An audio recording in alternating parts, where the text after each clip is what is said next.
அஸ்ஸலாமு அலைக்கும் வரஹ்மத்துல்லாஹி வபரகாத்துஹு.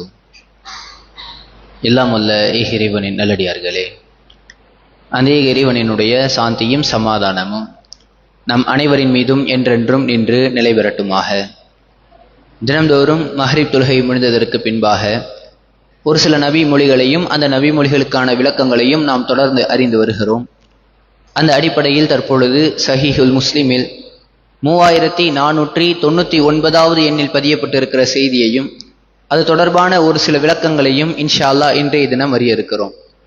இந்த செய்தியின் வாயிலாக அன்றைய காலத்தில் வாழ்ந்த சஹாபாக்கள் எந்த அளவிற்கு மறுமைக்கு பயந்தார்கள், தம்முடைய இம்மை வாழ்க்கையை விட, இம்மையில் நாம் தப்பிப்பதை விட மறுமையில் நாம் நன்றாக இருப்பதுதான் மிகவும் முக்கியம் என்பதை எந்த அளவிற்கு ஆழமாக உணர்ந்திருந்தார்கள் என்பதற்கான சான்றாக இந்த செய்தி அமைந்திருக்கிறது.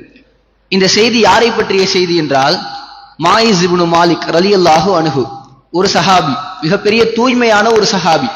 இவரினுடைய வாழ்க்கையில் இவர் எந்த அளவிற்கு பேணுதலாக இருந்தார் என்பதை எடுத்துரைக்கக்கூடிய ஒரு செய்தி. இவர் என்ன செய்தார்னு ஒரு கட்டத்துல நபிகள் நாயகம் ஸல்லல்லாஹு அலைஹி வஸல்லம் அவர்களிடத்துல வர்றார். வந்துட்டு சொல்றாரு, அல்லாஹ்வின் தூதரே, யா ரசூலல்லாஹ் தஹ்ஹிர்னி, என்னை நீங்கள் தூய்மைப்படுத்துங்கள் என்று குறிப்பிடுகிறார். இந்த வார்த்தையை பொதுவா எதுக்கு சொல்லுவாங்கன்னா, ஏதாவது ஒரு குற்றத்தை செஞ்சுட்டு அந்த குற்றத்திற்கு பரிகாரத்தை தேடி வரும் பொழுது இந்த வார்த்தையை பயன்படுத்துவார்கள். என்னை தூய்மைப்படுத்துங்கன்னா, நான் ஒரு தவறு செஞ்சுட்டேன், அசுத்தமானவனாக இருக்கிறேன், எனக்கு பரிகாரத்தை கொடுத்து என்னை நீங்கள் தூய்மைப்படுத்துங்கள் என்பது அர்த்தம். ரசூலுல்லாஹ் புரிஞ்சுக்கிறாங்க, ஏதோ தப்பு செஞ்சுட்டு வந்திருக்கிறார் அப்படின்னு சொல்லிட்டு, உங்களுக்கு கேடு உண்டாகட்டும், நீங்க போயிட்டு அல்லாஹ்ட்ட பாவ மன்னிப்பு தேடுங்க அப்படின்னு ரசூலுல்லாஹ் திருப்பி அனுப்புறாங்க.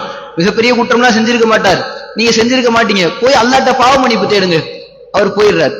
போயிட்டு கொஞ்ச நாள் கூட ஆகல, திரும்ப வர்றார். அவருக்கு மனசு உறுத்தலாவே இருக்கிறது அவர் செய்த தவறின் காரணமாக. வந்துவிட்டு மீண்டும் சொல்கிறார், யா ரசூலல்லாஹ் தஹ்ஹிர்னி, என்னை திரும்ப நீங்க தூய்மைப்படுத்துங்க ரசூலுல்லாஹ். இரண்டாவது முறையும் ரசூலுல்லாஹ் அனுப்புறாங்க, மூன்றாவது முறையும் அனுப்புறார்கள். இப்படி தொடர்ந்து 3 முறைகள் அனுப்பப்படுகிறார். 4வது முறையும் மாயிஸ் இப்னு மாலிக் அவர்கள் வருகிறார்கள். அவரினுடைய உள்ளம் அதற்கு இடம் கொடுக்கல. அவர் செய்த குற்றத்தோடு வாழ்வதை அவரால் அனுமதிக்க முடியல. திரும்ப வந்துட்டு சொல்றாரு, ரசூலுல்லாஹ் தஹ்ஹிர்னி, என்னை நீங்க தூய்மைப்படுத்துங்க. அந்த நேரத்தில் ரசூலுல்லாஹ் கேட்கிறார்கள், ஃபீமா உதஹிருக, எதில இருந்து பாவம் உன்னை தூய்மைப்படுத்தணும், தூய்மைப்படுத்துங்க தூய்மைப்படுத்துங்க வந்து கேட்கிற, எதில இருந்து நான் உன்னை தூய்மைப்படுத்த? அப்பதான் ரசூலுல்லாஹ் கேட்கிறாங்க. அப்பொழுது அவர் சொல்கிறார், மின ஜினா, நான் விபச்சாரம் புரிந்து விட்டேன், விபச்சாரத்தை நான் செய்து விட்டேன், அதிலிருந்து என்னை தூய்மைப்படுத்துங்க. எப்படிப்பட்ட ஒரு ஈமான் இருக்க வேண்டும் யோசித்து பாருங்கள். மனிதர்கள் எல்லோருமே தவறு செய்யக்கூடியவர்கள், எல்லாருமே தவறு செய்பவர்கள் தான். அவரும் தவறு செய்து விடுகிறார். அந்த தவறு அப்படியே மூடி மறைச்சிடாம அல்லாஹ்ட்ட பாவ மன்னிப்பு கேட்டா அல்லாஹ் பாவ மன்னிப்பு கொடுத்துருவான் என்கின்ற எண்ணம் ஏற்படாமல், தப்பு செஞ்சுட்டோம், இந்த தப்புக்கு எப்படியாவது பூமியிலேயே பரிகாரத்தை தேடிட்டு போயிடணும், நாளைக்கு மறுமையில போய் அல்லாஹ் முன்னாடி குற்றவாளியா நிக்கிறதுக்கு நான் தயாரா கிடையாது, அல்லாஹ் மன்னிக்கவும் செய்யலாம் தண்டிக்கவும் செய்யலாம், தண்டிச்சிட்டானா என்ன செய்யுது, மிகப்பெரிய நஷ்டவாளியாக மாறிடுவோமே, இந்த பாவத்திற்கான கணக்கை உலகத்தோட முடிச்சிருவோம், ரசூலுல்லாஹ்ட்ட போயிட்டு பரிகாரத்தை தேடுவோம். ரசூலுல்லாஹ்ட்ட போறாங்க, பரிகாரத்தை கேட்கிறார்கள், என்னை நீங்க தூய்மைப்படுத்துங்க.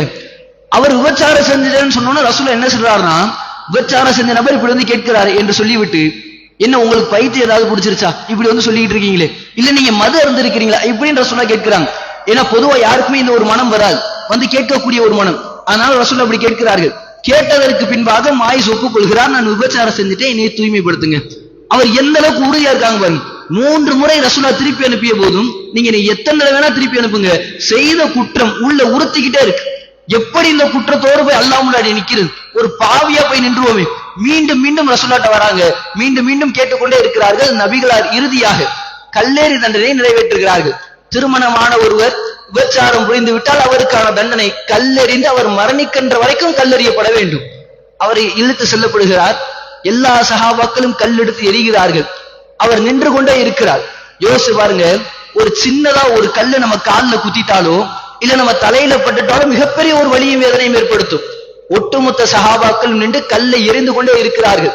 என்ன செய்யறாருன்னா, ஒரு கட்டத்துல ஒரு இடத்துல நின்றுகிட்டு இருக்காரு, கல்லை எரிஞ்சுக்கிட்டே இருக்காங்க. அந்த இடத்துல இருந்து ஓட ஆரம்பிச்சிடுறார். ஓடி போய் வேற ஒரு இடத்துல நிக்கிறார். வேற ஒரு இடத்துல நின்று தலையை நிமிர்த்தி திரும்ப நிக்கிறார். இவர் எதுக்காக ஓடினார் என்பதை விளக்கம் சொல்லும் பொழுது, அவர் நின்று கொண்டிருந்த இடங்கள்ல கல் எல்லாம் கம்மியா இருந்தது. அவர் எங்க போய் நின்னாலும் அங்க பெரிய பெரிய கற்கள் இருந்தது. அவர் போய் நின்ற இடத்துல இருந்த பெரிய கற்களை எல்லாம் எடுத்து எரிகிறார்கள். சஹாபாக்கள் எரியும் போது அவரினுடைய மேனில் இருக்கக்கூடிய ரத்தங்கள் சஹாபாக்கள் மேல திரும்ப வந்து படுகிறது. அந்த அளவிற்கு எரிந்து அவரினுடைய தண்டனை எப்படிப்பட்ட ஒரு ஈமானிய ஒரு யோசித்து பாருங்க. நாளைக்கு மறுமையில நான் போய் அல்லாஹ் முன்னாடி குற்றவாளியா நின்றக்கூடாது. தப்பு செஞ்சிட்டோம், தவறு செய்வோர்கள் தான் மனிதர்கள். அந்த தவறுக்கான பரிகாரத்தை அல்லாஹ் சொல்லியிருக்கானா, பரிகாரத்தை தேடி ஆக வேண்டும். இப்ப மாயிஸ் இப்னு மாலிக் அவர்களை பற்றி நபிகள் நாயகம் ஸல்லல்லாஹு அலைஹி வஸல்லம் அவர்கள் சொல்கிறார்கள், மக்கள்கிட்ட சொல்லி பாவ மன்னிப்பு கேட்க சொல்றாங்க. மக்களே மாயிஸ் இப்னு மாலிக்காக பாவ மன்னிப்பு தேடுங்கள். ஒட்டுமொத்த சஹாபாக்களும் இறைவனிடத்தில் பாவ மன்னிப்பை தேடுகிறார்கள். ரசூலுல்லாஹ் இறுதியாக சொன்ன வார்த்தை, மாயிஸ் இப்னு மாலிக்கிற்கு பாவ மன்னிப்பு வழங்கப்பட்டு விட்டது. அவருக்கு வழங்கப்பட்ட பாவ மன்னிப்பை நாம் பங்கிட்டு கொடுத்தோம்னா ஒட்டுமொத்த உலகத்துக்கும் கொடுக்கலாம். ஒட்டுமொத்த உலகத்திற்கும் பாவ மன்னிப்பு கிடைச்சால் எவ்வளவு பெரிய ஒரு அந்தஸ்து கிடைக்குமோ அப்படிப்பட்ட அந்தஸ்தில் மாயிஸ் இப்னு மாலிக் அவர்கள் இருக்கிறார்கள். இப்படிப்பட்ட ஒரு இறையச்சத்தை நாம் நம்முடைய வாழ்க்கையில் வளர்த்துக் கொள்ள வேண்டும். நாம் அனைவரும் ஏராளமான தவறுகளை செய்திருப்போம், பாவங்களை செய்திருப்போம். ஆனால் நாளைக்கு அல்லாஹ்க்கு முன்னாடி போய் நிற்கும் பொழுது பாவங்கள் இல்லாத ஒரு சூழ்நிலையில் பரிகாரங்கள் சொல்லப்பட்ட பாவத்திற்கு பரிகாரங்களை செய்து அல்லாஹ்விடத்தில் அதிகமான பாவ மன்னிப்புகளை தேடி பாவங்கள் குறைந்த நிலையில் இறைவனை சந்தித்து விசாரணை நடத்தப்பட்டால் மாத்திரம்தான் நாம் சொர்க்கத்திற்குரியவர்களாக கணக்கிடப்படுவோம். ஆக அன்பார்ந்தவர்களே, இனி வரக்கூடிய காலகட்டங்களில் பாவங்களை அதிகமாக தவிர்ந்து கொண்டு பாவ மன்னிப்புகளை அதிகமாக கேட்டு சொர்க்கத்திற்குரிய மக்களாக வாழ்ந்து மரணிப்போமாக. வாஹிர் தஅவானா அல்ஹம்துலில்லாஹி ரப்பில் ஆலமீன். அஸ்ஸலாமு அலைக்கும் வரஹ்மத்துல்லாஹி வபரகாத்துஹு.